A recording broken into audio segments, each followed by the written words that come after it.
सिंह बनो सिंहासन की चिंता मत करो, तुम जहां बैठोगे वही सिंहासन बन जाएगा। आपको बेहतर बनने के लिए खराब से खराब हालात से लड़ना पड़ेगा। तो my dear students, I will once again welcome to learn with glorious 2.0। हम आपके साथ जुड़ चुके हैं फिफ्थ टॉपिक को लेकर के, दैट इज एडजेक्टिव। और हमारा पर्पस क्या है जी? एग्जाम में 95 प्लस प्लस को अचीव करना। 95 प्लस प्लस, 95 प्लस ही होना है, माइनस नहीं होना है। और इसके लिए हम डेली आपके साथ जुड़े हुए हैं 30 डेज का चैलेंज लेके, जिसमें हम आपका आज 6 वाला डेज है और जिसमें 5वां टॉपिक करवा रहे हैं। एक 6 डेज इसलिए हो रहा है क्योंकि एक टॉपिक का हम 2 वीडियो डाले हैं, एक प्रैक्टिस सेशन वाला टाइम एंड टेंस के लिए। और आपसे यह एक्सपेक्ट करते हैं कि आप जो डेली वीडियो जा रहा है उसको आप रिवाइज कर रहे होंगे। तो आज कुछ खास सीखने के लिए हम आपके साथ जुड़े हैं, सिखाने के लिए। तो आप जुड़िए। Adjective, what is adjective? Adjective Hindi में तो तुरंत बताए विशेषण क्या होता है, जो संज्ञा या सर्वनाम की विशेषता बताता है उसको विशेषण क्या। That's very simple. Same English में भी एडजेक्टिव क्या है जी? An adjective is a word which qualifies a noun or pronoun. Noun जो नॉन को क्वालिफाई करे और प्रोनाउन को क्वालिफाई करे, उस वर्ड को ही क्या कहते हैं? एडजेक्टिव कहते हैं। ओके, अभी क्वालिफाई का मतलब, क्वालिफाई कहने का मतलब इसके गुणों के बारे में बताना, इसकी विशेषता के बारे में बताना, यही है। ओके, जैसे एग्जांपल्स के लिए हम आपके सामने लिखे, Ram is fat. Who is fat? Who is fat? तो answer Ram is fat. Ram is a which parts of speech? Ram is a which type of parts of speech? Ram किस प्रकार का पार्ट्स ऑफ स्पीच है जी? नॉन है कि प्रोनाउन है कि एडजेक्टिव है? तो ऑब्वियस सी बात है कि राम नॉन है। नॉन में विच टाइप ऑफ नॉन? तो कौन सा नॉन? तो यह है प्रॉपर नॉन। खैर कोई भी नॉन हो, हम नॉन को कैटेगराइज नहीं कर रहे हैं। हम कर रहे हैं कि राम जो है और उसकी विशेषता क्या है कि वह फैट है। तो फैट क्या हो गया? ये उसको क्वालिफाई कर दिया राम को कि राम किस प्रकार का है जी? तो फैट है। तो फैट एडजेक्टिव हो गया, राम नॉन हो गया। तो सोहन इज हैंडसम। सोहन कैसा है जी? सोहन हैंडसम। हैंडसम तो सोहन के बारे में आप बताना चाह रहे हैं कि सोहन कैसा है? तो हैंडसम है। सोहन कैसा है? तो हैंडसम है। हैंडसम। ओके, तो सोहन नॉन है और सोहन की जो विशेषता है कि वह हैंडसम है, वह एडजेक्टिव है। तो ये एडजेक्टिव है। सी इज ब्यूटीफुल। अब सी के बारे में बता रहे हैं कि वह जो है बहुत ही ब्यूटीफुल है, सुंदर है। तो सी प्रोनाउन है। सी क्या है जी? प्रोनाउन है। और प्रोनाउन के बारे में विशेषता बता रहे हैं कि she is beautiful. Next, I am. I pronoun है और आई के बारे में विशेषता बता रहा है कि आई एम इनोसेंट। तो इनोसेंट क्या हुआ? एडजेक्टिव है। ओके, तो इनोसेंट एडजेक्टिव है, ब्यूटीफुल एडजेक्टिव है, फैट एडजेक्टिव है, हैंडसम एडजेक्टिव है, और ये सारा नॉन और प्रोनाउन की विशेषता बता रहा है। इसी प्रकार जो भी चीजें बोलते हैं आपको नजर में आता है कि कोई चीज बैड है, गुड है, ब्यूटीफुल है, हैंडसम है, लिटिल है, लिटिल है, तो ये सब एडजेक्टिव के अंतर्गत आता है जी। मेनी है, मच है, ये सब एडजेक्टिव के अंतर्गत आता है। सीखने वाली पॉइंट, पहला पॉइंट प्रॉपर नॉन।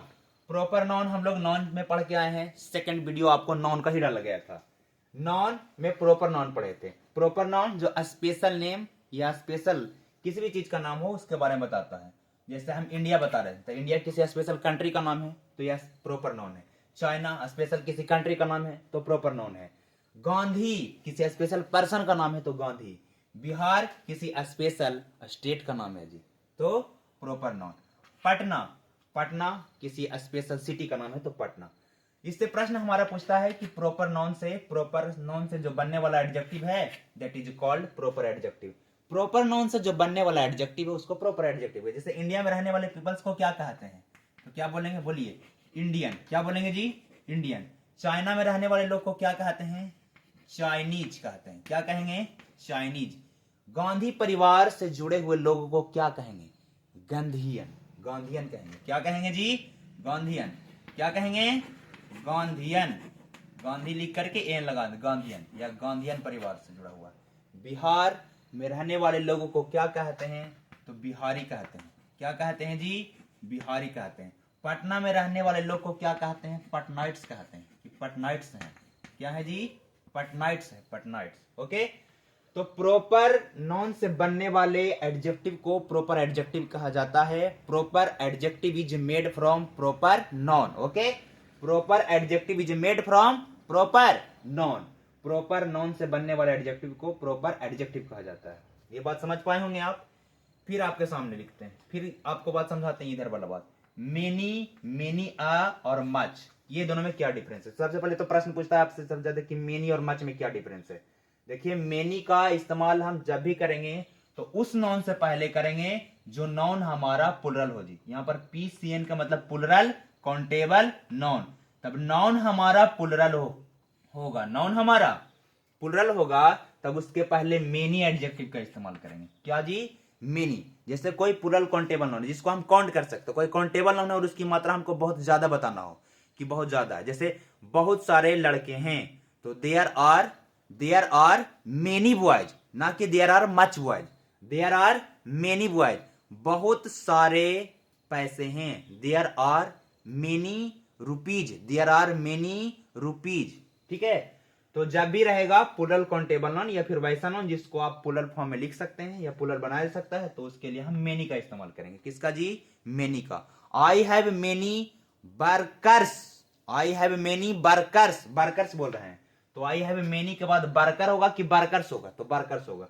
इसके बाद इस दोनों रिवर्स भी याद रख सकते हैं कि मेनी के बाद जो भी आएगा वह प्लुरल काउंटेबल नॉन के फॉर्म में ही होगा, या फिर प्लुरल काउंटेबल नॉन है तो उसके पहले अगर क्वांटिटी बताना चाह रहे हैं कि ज्यादा है संख्या में, नंबर में ज्यादा है, तो मेनी का इस्तेमाल करें।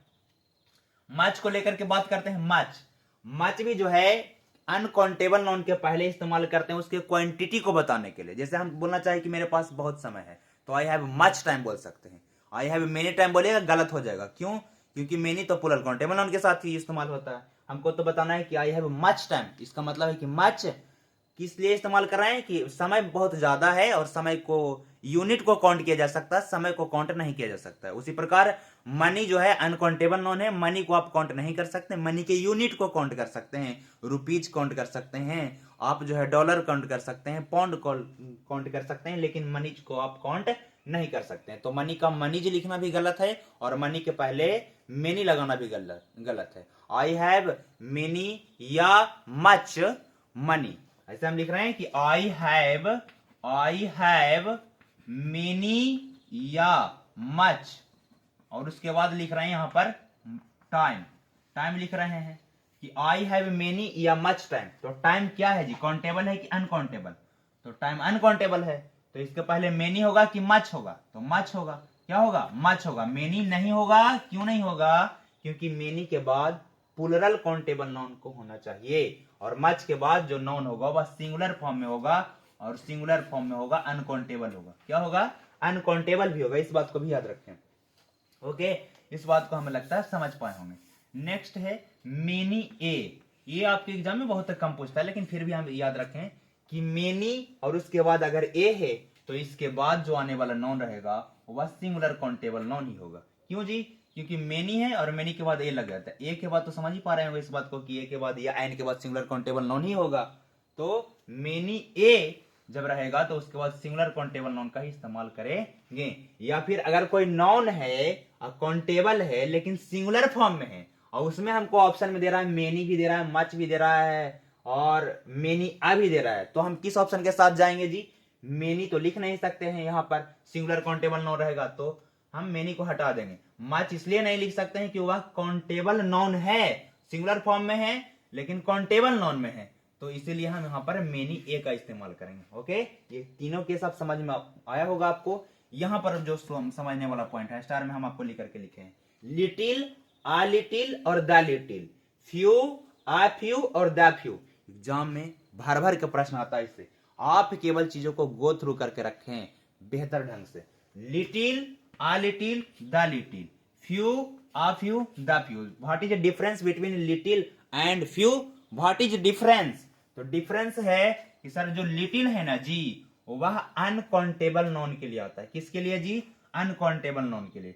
यहां पर जो आप ऊपर देख पा रहे होंगे लिटिल, आ लिटिल या द लिटिल, यह जो है अनकाउंटेबल नॉन के लिए होता है। यहां पर शॉर्ट में लिख रहे हैं यूसीएन। क्या लिख रहे हैं जी, UCN, UCN, UCN uncountable non के लिए। यहां जो फ्यू देख पा रहे हैं, फ्यू, फ्यू, आ फ्यू और द फ्यू, ये जो इस्तेमाल होता है वह जो है काउंटेबल नाउन के लिए इस्तेमाल होता है। किसके लिए जी? काउंटेबल नाउन के लिए इस्तेमाल होता है। और प्लूरल काउंटेबल नाउन के लिए, किसके लिए? प्लूरल काउंटेबल नाउन के लिए। इसके बाद जो नाउन होगा वह प्लूरल फॉर्म में होगा और काउंटेबल होगा। इसके बाद जो नाउन होगा वह अनकाउंटेबल नाउन होगा। ओके, जैसे हमको बोलना है कि मेरे पास, और इसके साथ यह भी बात याद रखें, लिटिल और फ्यू जो है वह नेगेटिव के कैटेगरी में चला जाता है जी। लिटिल के मतलब होता है ना के बराबर, लिटिल के मतलब और फ्यू के मतलब, ये दोनों का मतलब क्या होता है? ना के बराबर, ना के बराबर, ना के बराबर। जैसे हमको कहना है कि गिलास में पानी ना के बराबर है, गिलास में पानी ना के बराबर है। ना के बराबर है इसका मतलब थोड़ा बहुत होगा, नहीं होगा, ना के बराबर है, जिससे आपका काम नहीं हो सकता। इसमें आपका काम नहीं हो सकता, ना के बराबर रहेगा तो काम नहीं होगा।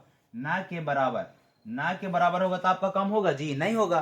तो जैसे हम बोलना चाहते हैं कि गिलास में पानी ना के बराबर है, तो there is little water, there is little water in the glass, there is little water in the glass. ऐसा अगर सेंटेंस आपके सामने बोला जा रहा है कि there is little water in the glass, so आप इस बात को समझ पाइएगा कितना पानी है जिससे आपको काम होने वाला नहीं है। ठीक है, इसी चीज को हम किसी पर्सन को लेकर के बोलते हैं, वर्कर को लेकर बोलते हैं कि I have few workers for doing this work, I have few workers for doing this work. इस बात को समझ पाइए कि मेरे पास जो काम करने के लिए वर्कर चाहिए वह ना के बराबर है जी, ना के बराबर। इसका मतलब आपका काम होने वाला है कि नहीं होने वाला? बताइए, नहीं होने वाला है। क्यों नहीं होने वाला है? क्योंकि फ्यू वर्कर बोल रहे हैं आप, तो फ्यू मतलब ना के बराबर वर्कर है आपके पास। ठीक है, तो लिटिल मतलब भी ना के बराबर, फ्यू मतलब भी ना के बराबर, लेकिन दोनों में डिफरेंस क्या है? जब चीजों को काउंट कर सकते हैं और उसकी संख्या बताना हो कि ना के बराबर संख्या में है, ना के बराबर संख्या में है, तो फ्यू का प्रयोग करेंगे। लेकिन ना के बराबर जब क्वांटिटी में है तो sorry I am really sorry, तो ना के बराबर। नेक्स्ट, आ लिटिल और आ फ्यू, दोनों में ये जैसे ही लिटिल में और या फ्यू में जब ये लगा देते हैं तो ये चला जाता है पॉजिटिव के कैटेगरी में। किसके कैटेगरी में जी? ये पॉजिटिव के कैटेगरी में चला जाता है। आप अगर बोलिएगा कि there is a little water in the glass, there is a little water in the glass, इसका मतलब है कि ग्लास में थोड़ा तो पानी है। ये ना से थोड़ा की ओर में चला जाता है जी। कितना? ना से किस ओर चला जाता है? थोड़ा की ओर में चला जाता है कि कुछ क्वांटिटी है, कुछ क्वांटिटी है। There is a little water in the glass, there is a little water in the glass, इसका मतलब ग्लास में इस बार पानी है, थोड़ा सा पानी ही है, लेकिन थोड़ा सा पानी है जिससे आपका काम चला जा सकता है। जैसे बोलेंगे I have a few workers, I have a few workers for doing this work, I have few workers for doing this work. इसका मतलब है कि मेरे पास जो काम करने के लिए जो वर्कर है इस बार, वह उसकी संख्या तो थोड़ा ही है, लेकिन है ना के बराबर आप नहीं बोल सकते हैं। तो ये नेगेटिव चल रहा था, ये पॉजिटिव सेंटेंस में। ओके, आगे है द लिटिल जब लगाते हैं यहाँ पर, द लिटिल और द फ्यू, जब जितना संख्या रहता है उस चीज को आप निश्चित करना चाहते हैं तो उसके पहले द लगा देंगे। जैसे बोलेंगे there is the little water please give me, there is the little water you have please give me, there is the little water you have please give me. इसका मतलब है कि जो भी पानी हो, इसमें क्वांटिटी नहीं, कि जो भी पानी हो, जितना पानी हो, थोड़ा हो कम हो, जितना भी हो, जितना भी पानी हो हमको दे दीजिए। There is the little water in the glass you have please give me, please give me. तो द लिटिल वाटर मतलब जितना है उतना ही है, स्पेसिफिक है, चीजें निश्चित है, उतना आपको दे देना। There is the few books, there is the few books that you have read please explain with us, please explain with us. There is the few books, there is the few books that you have read please explain, there is the few books you have read please explain with अस।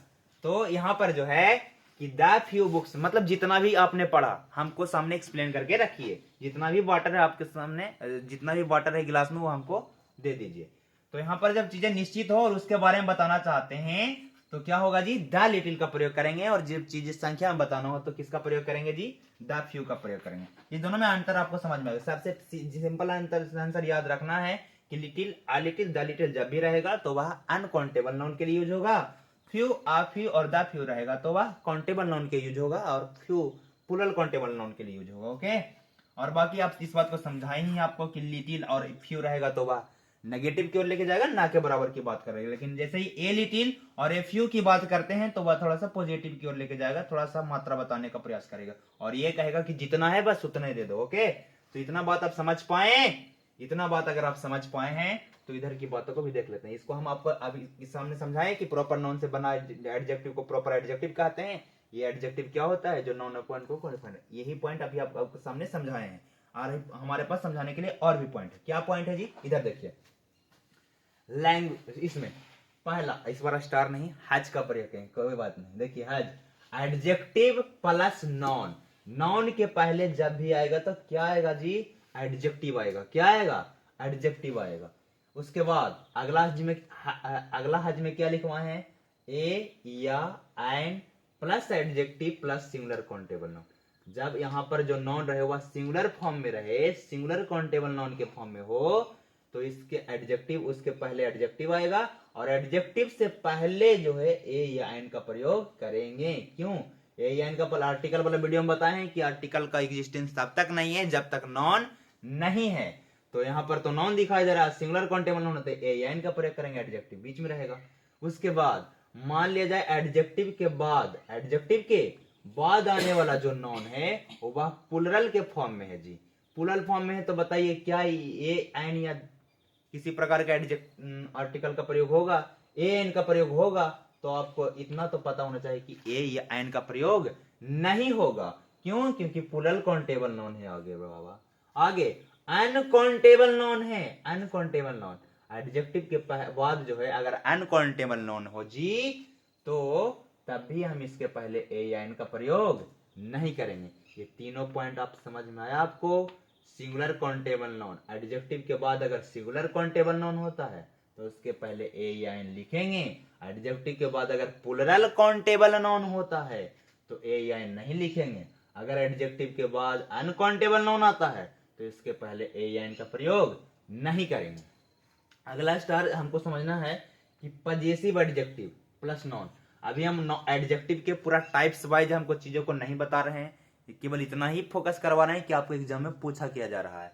फिर बाद में जब हमारा 30 days challenge पूरा हो जाएगा उसके बाद हम लोग जो है ऐसा वीडियो बनाएंगे जिसमें एक ही टॉपिक को लेकर के बेहतर एक्सप्लेनेशन दिया जाए कि किस किस प्रकार से प्रश्न बना जा सकता है, आगे कॉम्पिटिटिव में मदद आपको मिलने वाला है। तो उसके लिए भी हम लोग तैयारी कर रहे हैं। बाकी पहले जो हमारा अभी प्राइमरी फोकस है वह आप तो पता ही है कि क्लास 12th का जो इंग्लिश है उसको लेकर के प्राइमरी फोकस पर हम लोग हैं। तो पजेसिव एडजेक्टिव के बाद आएगा नॉन, पजेसिव एडजेक्टिव के बाद जब भी आएगा तब नॉन ही आएगा। पजेसिव एडजेक्टिव के बाद नॉन आना ही है, यह हम बोल रहे हैं। जब कोई सेंटेंस है और लास्ट में एंड कर रहे हैं पजेसिव एडजेक्टिव पर तो उसके बाद कोई ना कोई नॉन होगा ही होगा। किसी भी सेंटेंस का एंडिंग आप पजेसिव एडजेक्टिव से नहीं कर सकते हैं जी, नहीं कर सकते हैं। आपको जब भी करना होगा तब पजेसिव प्रोनाउन पर एंड कर सकते हैं सेंटेंस को, लेकिन पजेसिव एडजेक्टिव पर एंड नहीं कर सकते हैं। जैसे आप इस पॉइंट को समझाने के लिए यहाँ पर हम चीजों को मिटा रहे हैं और चीजों को हम समझा रहे हैं। थोड़ा सा सुनिए, देखिए हम कहना चाह रहे हैं कि दिस इज माई। अगर कोई ऐसे बोलते हैं, पजेसिव एडजेक्टिव होता क्या है तो इस बात को लिखिए, समझिए। My, our, your, his, her, its, their. और ये प्रोनाउन वाला वीडियो में भी डाले थे टेबल बना करके कि पजेसिव एडजेक्टिव क्या होता है, पजेसिव प्रोनाउन क्या होता है, नॉमिनेटिव केस क्या होता है, ऑब्जेक्टिव केस क्या होता है। हाँ, और ये जो ऐसे हम सर्कल बना करके बिल्कुल काट दिए हैं, इसका मतलब क्या है गुरुजी? इसका मतलब है नो आर्टिकल या जीरो आर्टिकल। नो आर्टिकल या जीरो आर्टिकल का मतलब समझ पा रहे हैं आप? इसका मतलब है कि न my, our, your, his, her, its या देयर के पहले न तो ए लगेगा, न एन लगेगा और न ही द लगेगा। द माई ब्रदर नहीं होता है, ए माई ब्रदर नहीं होता है, एन माई ब्रदर नहीं होता है। ओके, तो इसके बाद इसके पहले जो है हम नो आर्टिकल का इस्तेमाल करते हैं, जीरो आर्टिकल का इस्तेमाल करते हैं। अर्थात ये पजेसिव एडजेक्टिव के पहले जो है हम ना ए लगाएंगे, ना एन लगाएंगे और ना ही द लगाएंगे। तो इस चीज को, और इसके बाद जब भी पजेसिव एडजेक्टिव आएगा तो नाउन आना ही है। जैसे इस चीज को समझा रहे हैं, दिस इज माई, सेंटेंस को एंड कर रहे हैं। अगला लिख रहे हैं कि this is mine, this is mine, this is mine. अगला लिख रहे हैं कि this is our, this is our, this is our. This क्यों लिखे, आगे लिखते हैं दैट इज माइन, ऐसे लिखते हैं दैट इज माइन। आगे लिख रहे हैं कि दीज, दीज आर आवर। आगे लिख रहे हैं दीज आर आवर्स। अच्छा, इसके साथ हम एक चीज और भी आपको समझा देंगे। सबसे पहले बात, दिस इज माई, तो दिस से हम समझाना चाह रहे हैं कि दिस के बाद जो है दिस सिंगुलर में आता है जी। दिस सिंगुलर काउंटेबल नाउन है या फिर सिंगुलर प्रोनाउन है, सिंगुलर है तो सिंगुलर है। अगर ये सिंगुलर है, सिंगुलर है तो इसके साथ जो वर्ब आएगा वह भी सिंगुलर आएगा। दिस के साथ इज ही आएगा, दिस के साथ क्या आएगा तो नहीं आएगा। ओके, दैट के साथ जी, दैट, दैट के साथ इज आएगा, क्या आएगा तो दैट भी सिंगुलर है तो इसके साथ इज ही आएगा। हाँ, हम कहना चाह रहे थे कि इंड जो सेंटेंस का होता है वह पजेसिव एडजेक्टिव पर ना होता है बल्कि किस पर होता है, पजेसिव प्रोनाउन पर होता है। तो this is my correct sentence, sentence है कि that is mine correct sentence है कि दोनों करेक्ट सेंटेंस है। तो दिस इज माई जो है वह करेक्ट सेंटेंस नहीं है। करेक्ट सेंटेंस क्या होगा, दैट इज माइन। जब भी रहेगा तब पजेसिव प्रोनाउन ही होगा।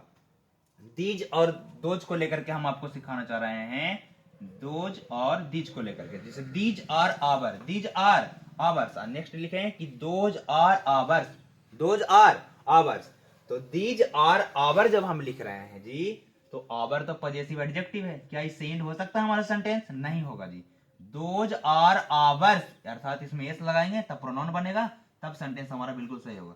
तो दीज और दोज को लेकर सिखाना यह चाह रहे थे कि दीज और दोज दोनों जो है प्लुरल है। तो दीज के बाद इज नहीं और ही होगा, जो भी रहेगा प्लुरल फॉर्म में आएगा। दोज भी प्लुरल फॉर्म में आएगा तो इसके बाद और ही होगा। ओके, तो इस पॉइंट को हम समझा पाए। अगला point, demonstrative adjective. Demonstrative adjective होता क्या है, तो दिस, दैट, दीज और दोज को डेमोन्स्ट्रेटिव प्रोनाउन कहा जाता है। कब डेमोन्स्ट्रेटिव एडजेक्टिव कहा जाता है, कब, जब यह किसी नाउन के पहले यूज होगा तब। जैसे यहां पर यह किसी नाउन के पहले इस्तेमाल नहीं हुआ एग्जांपल में, this is my, that is mine, this.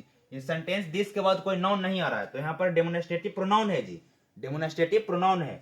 लेकिन इसी के बाद हम अगर किसी प्रकार का नाउन जोड़ दें, क्या जोड़ दें जी, नाउन। जैसे मिटाते हैं और लिखते हैं आपके सामने, जैसे लिख रहे हैं this book, this book is mine लिख रहे हैं, दिस बुक इज माइन। आगे लिख रहे हैं that, that dress, that dress is new, that dress is new.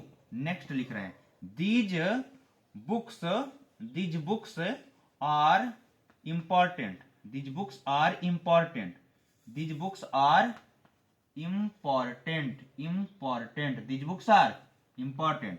Those, those dresses, those dresses are fine, those dresses are fine, those dresses are fine लिख रहे हैं। फाइन समझिए, सुनिएगा, fine, F I यानी फाइन लिखे। Okay, अगर नहीं पता चले तो समझिएगा।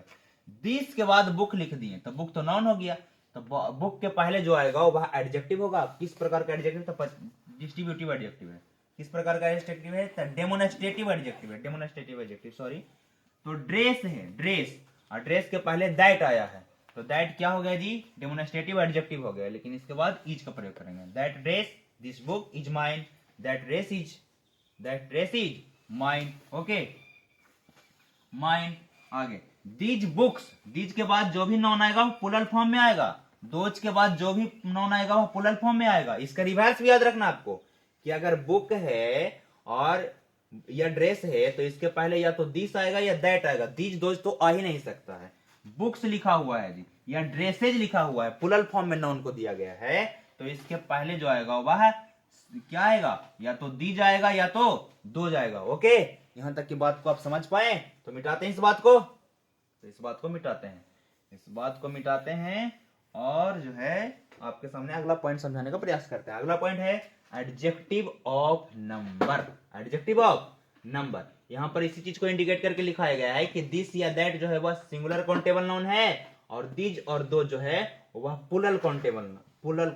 इसके बाद सॉरी, दिस या दैट के बाद जो भी नाउन आएगा वह सिंगुलर फॉर्म में आएगा, सिंगुलर काउंटेबल नाउन का इस्तेमाल करेंगे। दीज और दोज के बाद जो भी नाउन इस्तेमाल करेंगे वह प्लुरल फॉर्म में इस्तेमाल करेंगे। अगला स्टार को हम आपको समझाते हैं, और साथ में यह भी याद रखिएगा, दिस हो चाहे दैट हो, दीज हो या दोज हो, इसके साथ भी क्या लगाना है, जीरो आर्टिकल। क्या लगाना है जी, जीरो आर्टिकल। समझ गए जीरो आर्टिकल का मतलब? इसका मतलब है दिस के पहले ना ए लगेगा, ना एन लगेगा, ना दैट लगेगा, सॉरी ना ए लगेगा, ना एन लगेगा और ना दा लगेगा। दैट के पहले भी सेम, दिस के पहले भी सेम, दोज के पहले भी सेम, ना ए ना एन ना दा। ओके, अगला स्टार, एडजेक्टिव ऑफ नंबर। इससे क्या प्रश्न आएगा जी, एडजेक्टिव ऑफ नंबर। तो इस सीक्वेंस से प्रश्न आता है, सीक्वेंस को याद रखिएगा, फर्स्ट सेकंड थर्ड। पहले ऑर्डिनल नंबर, कार्डिनल नंबर और मल्टीप्लिकेटिव नंबर। मल्टीप्लिकेटिव नंबर, तीन प्रकार के number, ordinal number, cardinal number और मल्टीप्लिकेटिव नंबर। ऑर्डिनल नंबर में उस दिन भी बताया था आर्टिकल वाले वीडियो में, first second third fourth fifth, जो इस प्रकार जो करते हैं वो ऑर्डर को बताता है जी। लेकिन 1 2 3 जो हम लोग काउंटिंग वाला नंबर है उसको हम लोग कार्डिनल नंबर कहते हैं। और ये इस प्रकार के नंबर भी आप सुने होंगे, सिंगल है, डबल है, ट्रिपल है, इस प्रकार का। तो सिंगल सुन रहे हैं, डबल सुन रहे हैं या ट्रिपल सुन रहे हैं, तो ये सब मल्टीप्लिकेटिव नंबर कहलाता है। कौन सा नंबर कहलाता है, मल्टीप्लिकेटिव नंबर। तो इसमें क्या सीक्वेंस याद रखना है कि पहले जब भी आएगा तो ऑर्डिनल आएगा, फिर कार्डिनल आएगा, तब जो है मल्टीप्लिकेटिव आएगा। जैसे अगर बोलना चाहते हैं कि द सेंटेंस आपके सामने एक बोल रहे हैं, the first two books of my the first two books of my life are very interesting. मेरे लाइफ का जो फर्स्ट टू बुक्स था ना जी, बड़ा इंटरेस्टिंग था।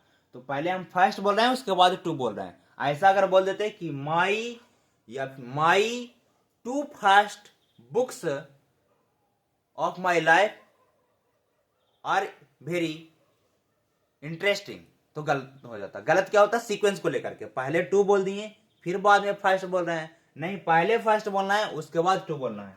यहां तक की बात समझ पाए आप? अर्थात पहले क्या होगा, पहले होगा ऑर्डिनल, फर्स्ट सेकेंड थर्ड पहले आएगा, तब 1 2 3 आएगा, तब सिंगल डबल और ट्रिपल आएगा। यहां तक की बात को आप समझ पाए? यहां तक की बात को हम बिल्कुल समझा पाए। और यहां तक की बातों को अगर समझ पाए हैं तो आपके सामने कुछ सेंटेंस लिखे, इस पर थोड़ा प्रैक्टिस कर लेते हैं। जैसे she has blank friends in Canada, she has blank friends in Canada. अभी फ्रेंड्स आप देखिए, फ्रेंड्स सिंगुलर है कि प्लुरल है? ऑब्वियस बात है प्लुरल है। तो अगर ऑप्शन में भरना होता कि मेनी भरिएगा, कि मेनी ये भरिएगा, कि मच भरिएगा, तो क्या भरते हैं हम लोग? बिल्कुल मेनी ही भरते हैं। क्या भरते जी? Many. Many. She has many friends in Canada, उसका जो है बहुत सारा कनाडा में दोस्त है जी। Blank students have requested for their I card. अब स्टूडेंट से रिक्वेस्ट किया गया है आईडी कार्ड के लिए। ओके, तो स्टूडेंट्स प्लुरल फॉर्म में, तो प्लुरल फॉर्म में किसके साथ जाएं? तो प्लुरल फॉर्म में कि मेनी कि मच, ऑप्शन रहेगा आपके पास। तो मेनी, मेनी स्टूडेंट्स क्या होगा जी? Many students have requested for their ID card, candidate blank has been. अब कैंडिडेट को तो आप काउंट कर ही सकते हैं ना, लेकिन फिर भी कैंडिडेट्स नहीं लिखा गया बल्कि कैंडिडेट लिखा गया है, हैज बीन डिस्क्वालिफाइड। स्टूडेंट बहुत सारा कहना भी चाह रहे हैं कि बहुत सारा स्टूडेंट कैंडिडेट तो वह डिस्क्वालीफाई कर गए हैं जी। तो बहुत सारा अर्थ भी बताना चाह रहे हैं, लेकिन सिंगुलर फॉर्म में रख के बताना चाह रहे हैं, तब यहां पर प्रयोग करेंगे मेनी ए का। Many a candidate has been disqualified. अर्थात आप बहुत बताना भी चाह रहे हो लेकिन सिंगुलर फॉर्म में रख के बताना चाह रहे हो, तब उसके पहले मेनी ए का इस्तेमाल करेंगे। नेक्स्ट है हमारे पास थर्ड नंबर, तो हो गया। अब है fourth number, how blank rupees to you want. अब रुपीज प्लुरल फॉर्म में है, तो हाउ मच रुपीज होगा, कि हाउ मेनी होगा, कि हाउ मेनी ए होगा? तो ऑब्वियस सी बात है प्लुरल फॉर्म में, तो how many rupees to you want, कितना रुपया चाहिए आपको जी। There is blank work. अब वर्क चूंकि काउंटेबल है, क्या अनकाउंटेबल? तो वर्क जो है अनकाउंटेबल नॉन के कैटेगरी में आता है। किसके कैटेगरी में आता है जी? अनकाउंटेबल नॉन के कैटेगरी में आता है। तो there is much work, there is much work होगा, टू डू, करने के लिए बहुत काम है। I saw blank train in this area, in this area, इस एरिया में जो है हमने देखा। अब यहां पर कहना क्या चाह रहे हैं, कि कहना भी चाह रहे हैं कि बहुत सारा ट्रेन देखें, लेकिन सिंगुलर फॉर्म में रख करके देखना चाह, आई सा many a train in this area. तो यहाँ पर क्या होगा, हम कहना तो चाह रहे हैं बहुत सारा, लेकिन सिंगुलर फॉर्म में आगे रख ले हैं।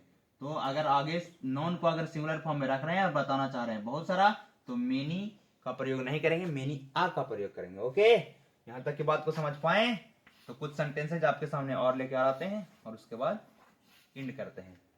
तो आप अपने संघर्ष को बनाए रखें। ओके, बंद। तो आपके सामने हम 15 सेंटेंस लिख करके लाए हैं, ठीक है। और इसमें क्या पॉसिबिलिटी है कि क्या क्या हो सकता है, इस पर हम विचार करते हैं। जैसे आई सिंग ब्लैंक, जैसे ऑप्शन हम नहीं लिखे हैं जी, ऑप्शन में था बैडली, लेटली या लार्जली, इस प्रकार का ऑप्शन था जिसको आप आसानी से बिल्कुल छाट सकते हैं। आई सिंग, आई सिंग, बताइए कोई गाएगा तो क्या लेटली गाएगा या लार्जली गाएगा? क्या सिंग को लार्जली गा सकता है, लेटली गा सकता है? तो नहीं, तो बैडली गा सकता है या ब्यूटीफुली गा सकता है। तो आंसर होना चाहिए तो आई सिंग ब्यूटीफुली या आई सिंग बैडली। ये डिपेंड करता है किस पर? तो ये डिपेंड करता है हमारे ऑप्शन पर।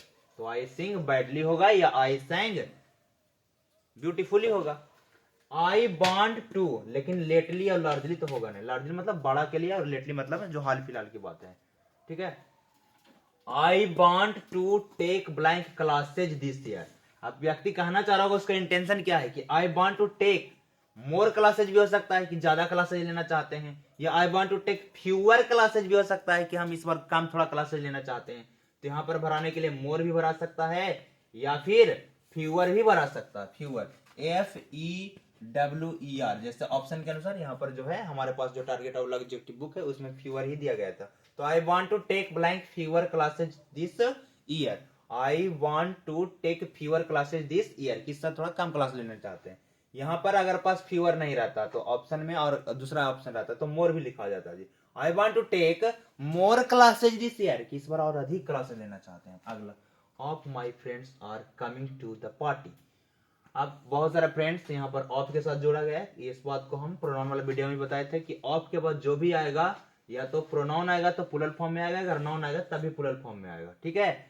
अब क्या कहना चाह रहा है व्यक्ति कि are coming to the party, तो यहाँ पर हो सकता है कि ऑल ऑफ माई फ्रेंड्स भी हो सकता है कि all of my friends are coming, all of my friends are my coming, या फिर मोस्ट हो सकता है जी, मोस्ट।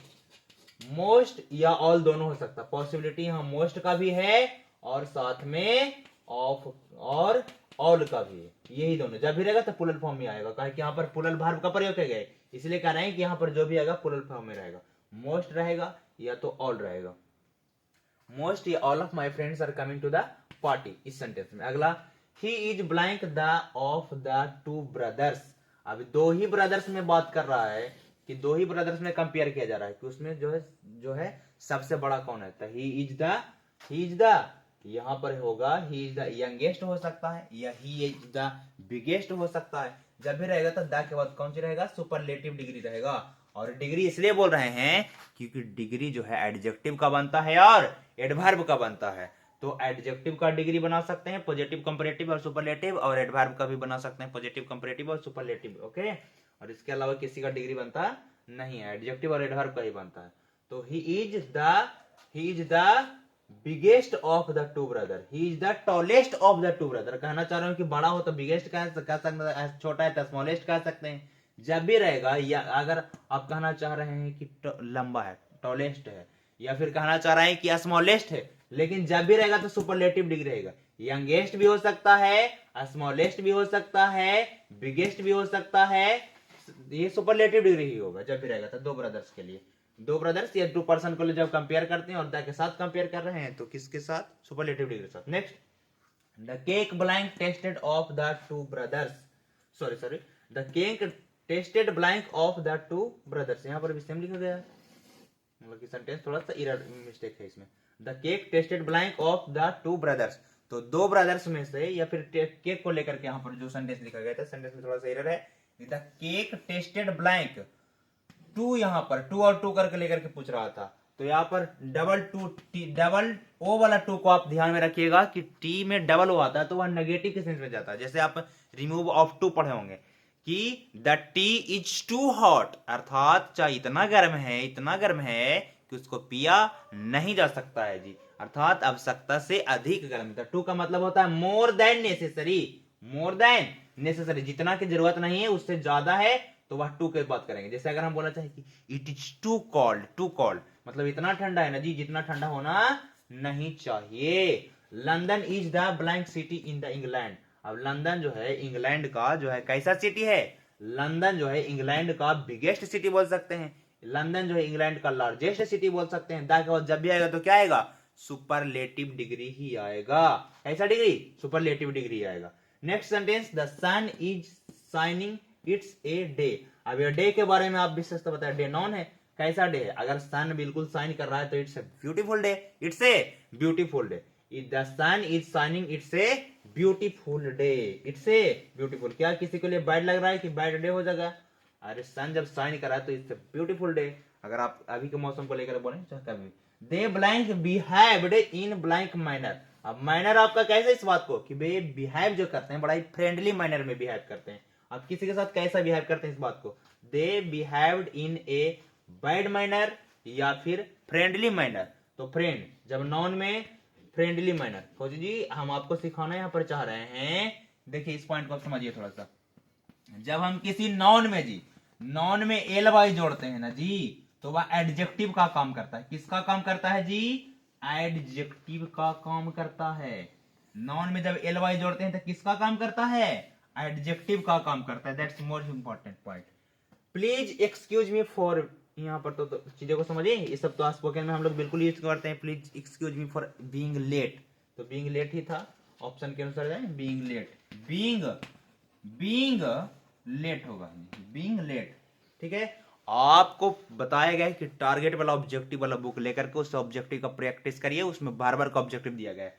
जो एरर है उसमें जहां पर डाउट है, हम आपको कंसेप्ट यहां बता रहे हैं। जो एरर है तो आपको डील करते समय आपको किसी प्रश्न में अगर डाउट आता है तो उसको कमेंट करके पूछिए कि भैया यहाँ पर बना रहे थे, यहाँ पर कमेंट हो गया है, जिसको बता यहाँ पर जो है दिक्कत, हमें डाउट लग रहा था तो हमको बता दीजिए, तो हम आपको उसका आंसर देने का एकदम अवश्य ही प्रयास करेंगे जी। बिल्कुल हम आपके लिए यहाँ आए हैं, हमारा कोई इंटेंशन नहीं है यहाँ पर आकर के ये चीजों को करना, लेकिन हम आपके लिए आए हैं कि हमारा स्टूडेंट्स को लास्ट टाइम में हम रिवीजन कैसे कर पाए हैं। अगर इतना मेहनत किए हैं आपके साथ मिलकर के, पूरे दिन अगर हंसी के साथ आपको पढ़ाए हैं, तो लास्ट टाइम हम आपको हंसी के साथ ही एग्जाम सेंटर में भेजना चाहते हैं, और वहां पर लौटें तो मुस्कुरा करके ही लौटें। Please excuse me for being late. How blank did your computer cost. अब यहाँ पर कंप्यूटर की बात नहीं कर रहा है, कंप्यूटर के कॉस्ट की बात कर रहा है कि कितना कॉस्ट है जी। अब कॉस्ट काउंटेबल है कि अनकाउंटेबल, तो uncountable. How much did your computer cost, तुम्हारा कंप्यूटर का लागत कितना, कितना में खरीदा, इस बात को जाना चाह रहा है, तो हाउ मच ही होगा, ना कि how many did your computer cost. Many तो होगा नहीं, कॉस्ट तो एक कोई क्वांटिटी ही होगा, उसको तो काउंट नहीं किया जा सकता। The mountain peak was blank away than she had expected, अर्थात जितना वह एक्सपेक्ट कर रही थी ना जी, तो माउंटेन का जो पिक है वह उससे भी कहीं ज्यादा दूर था। तो कहीं ज्यादा दूर के लिए हम इस्तेमाल करते हैं फार्दर। क्या इस्तेमाल करते हैं, फार्दर अवे, कहीं उससे ज्यादा दूर था, farther than she had expected, जितना वह एक्सपेक्ट कर रहे थे उससे माउंटेन क्या था, ज्यादा था, तो फार्दर का इस्तेमाल। Next, the young man has grey hair. अब सेंटेंस में बिल्कुल सिंपल बात भी पूछ लिया जाता है जी। जैसे एक सिंपल सेंटेंस दे रखा था आपके बुक में, और पूछ रहा था कि the young man has grey hair. अब इसमें पूछ रहा था बताइए कि इस सेंटेंस में एडजेक्टिव कौन है, तो ऑब्वियसली बात है कि हेयर जो है नॉन है, हेयर से पहले आने वाला जो वर्ड होता है एडजेक्टिव होता था, ग्रे एडजेक्टिव हो जाएगा, ग्रे मामारे टिकट, खत्म हो गया कहानी। Don't eat so blank chocolates और यू विल गेट फैट, ज्यादा चॉकलेट खाइएगा बहुत मोटा जाइएगा, तो क्या ज्यादा खा के मोटाना चाहते तो चॉकलेट खाइए। Don't eat so blank chocolates, chocolates चूंकि प्लूरल फॉर्म में है जी, तो डोंट सो मेनी चॉकलेट्स और यू विल गेट फैट, या नहीं तो फिर क्या हो जाएगा, आप जो है मोटा हो जाएगा, तो मेनी हो जाएगा, क्या हो जाएगा, मेनी प्लूरल फॉर्म में है। Okay next, the English paper was very. अब वेरी इजी भी हो सकता है जी, अब इजी है तब बोलिए इजी, किसी को इजी लगता है, किसी को टफ लगता है तो बोलिए टफ, ये सब एडजेक्टिव है, इजी, टफ, डिफिकल्ट, सब एडजेक्टिव है, सब क्या है जी। अब आपका अपना सेंस है कि the English paper was very easy, किसी को इजी लगता है, the English paper was very tough, किसी को टफ लगता है, the English paper is very difficult, तो एडजेक्टिव है, इसके लिए आप जो भी इस्तेमाल करना चाहिए, तो इजी भी हो सकता है, टफ भी हो सकता है, डिफिकल्ट भी हो सकता है, लेकिन डिफिकल्टी नहीं हो सकता है, ठीक है ना जी, टफली नहीं हो सकता है, इजिली नहीं हो सकता, अर्थात एडवर्ब नहीं चाहिए हमको क्या चाहिए? तो हमें एडजेक्टिव ही चाहिए। Is there blank money in your pocket? अब पूछना चाह रहा है कि आपका पॉकेट में कुछ मनी उनी है कि नहीं है, तो मनी को लेकर पहले ही बताएगा कि अनकाउंटेबल होने। तो is there any money in your pocket? Interrogative sentence में किसका इस्तेमाल करते हैं? एनी का। किसका इस्तेमाल करते हैं? एनी का इस्तेमाल करते हैं। एनी का इस्तेमाल करते हैं। एनी का, एनी का इस्तेमाल हम करते हैं कैसे सेंटेंस में? जो सेंटेंस हमारा इंट्रोगेटिव हो जी, इंट्रोगेटिव सेंटेंस हो या इंट्रोगेटिव हो, इंट्रोगेटिव या नेगेटिव सेंटेंस हो, तब एनी का इस्तेमाल करेंगे। और जब और इसके बाद हम एक अगला जानकारी आपको देना चाह रहे हैं कि मेनी हो या फिर सेवरल हो। मेनी को तभी समझाए ही थे, और सेवरल भी। मेनी और सेवरल के बाद जब भी नाउन आएगा तो वह प्लूरल फॉर्म में आएगा, प्लूरल काउंटेबल नाउन होगा। कौन सा जी? Plural countable noun. तो यहां तक की बात को समझे, रिवाइज करिए और प्रैक्टिस करिए। जहां भी डाउट आता है, भैया इसमें प्रश्न में दिक्कत है, सर इस प्रश्न में दिक्कत है, तो पूछिए, और हम आपको जो है उसको उत्तर देने का प्रयास जरूर करेंगे। उसका आंसर हम चाहेंगे कि एकदम दे ही दे। ओके, तो इस प्रकार हम चाहते हैं कि चीजों को आप बेहतर ढंग से कंसाइज में नोट्स तैयार कर रहे होंगे, बना रहे होंगे, और स्क्रीनशॉट भी लेते रहिएगा अगर आप थोड़ा लेजी टाइप के इंसान हैं। और बाकी अगर ठीक है तो सब कुछ ठीक है। Okay, bye. फिर मिलते हैं हम आपको नेक्स्ट क्लास में। मेहनत जारी रहना चाहिए, मेहनत में कमी नहीं होना चाहिए। Okay, thank you.